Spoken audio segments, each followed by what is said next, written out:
Today, Labour's Willie Jackson delivered a message to Te Pāti Māori. I know it's hard to apologise, but I want to say to Te Pāti Māori, not every single Māori in the country supports you. And they don't support some of the strategy. They love you, I love you. But some of the stuff is not going down well. But Te Pāti Māori, not bad. Okay, this is what I'm thinking, right? Two things. The strategy of not turning up. Totally see how from a public point of view, a public perception, it makes them look really bad.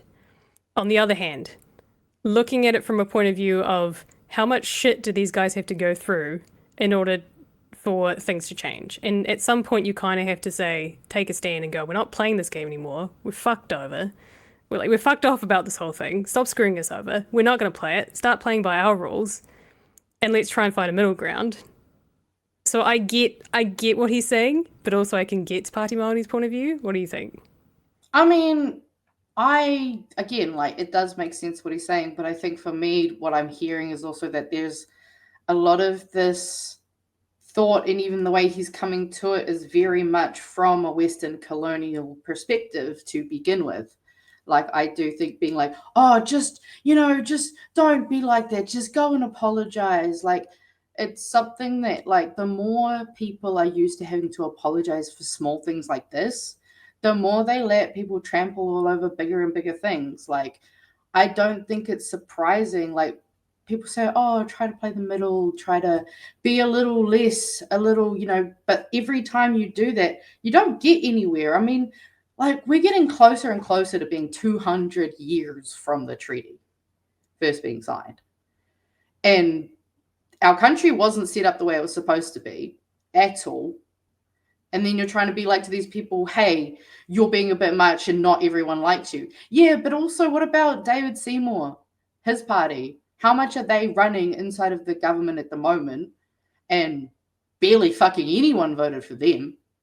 Like, it just seems like it's an argument to me that feels a little like victim blamey. I think that's where I'm kind of landing with it.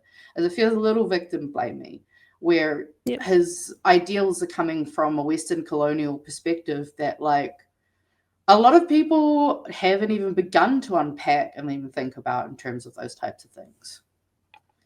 So, yeah, I mean, I do find with him, he is very much someone that seems to have very much, like, have a lot of that ingrained colonization and internalized issues there. But I can also see a lot of people being like, that seems like a bit much. But again, that's coming from a perspective of like, oh, what? So that's too much. But the government putting through the fast track bill that allows, the absolute raping and pillaging of our earth, that's something that's fine. And we should just be a little like quieter about that. Like, I do find it's just like, where does the line get drawn where people can actually get mad? Because you know what? There's a lot to be mad about. And that should be represented in our system. Yeah, it definitely goes both. It definitely both ways. Fuck off. It definitely mimics the idea that the left at some point is going to have to break their moral, like, high ground and just say, you know what, fuck it. We're pissed off and actually we should start to do something and play their game, because if they're going to trample over us, we're going to start trampling all over them. I guess it's the same sort of thing, right? Pretty much. All right. Let's listen to Hannah. Hell Te yeah. Pāti Māori, not backing down.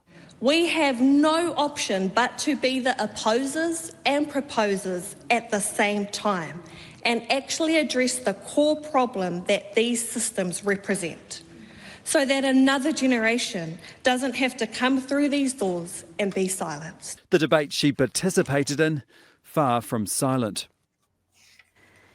Well, Zane is... Yeah, so that's what happened in the House today, and I think, I assume it went to a vote, and I assume because the other side has the majority, it was... Yeah. To be fair, I really like what she pointed out, though, is that, when it comes to these issues, it's quite disgusting when you think about it, that basically people who have been colonized and have had things taken from them forcibly are now having to basically fight for their rights again to their abuser. You know, like it's quite, and then also not only prove their case, but then also come to the table with the proposed solutions, because God forbid they do any like actual fucking real work in terms of that. Like, I do find it quite just gross. It's disgusting to think that people whose lands have been forcibly taken or taken through deceit or all those types of things, their descendants are now having to try and not only decolonize themselves, but go through the, like, there is so much trauma that happens when you start to like actually learn more and understand more. And it's just so frustrating to see a party who has only 6 members that are doing so much mahi for all New Zealanders to be treated this way in this context is just foul. Like, it's so fucking horrible. And I'm kind of glad I didn't go. I was going to go to Parliament today, but I didn't get a chance to. So I'm kind of glad I didn't, because I probably would have got fucking kicked out. Let's be real.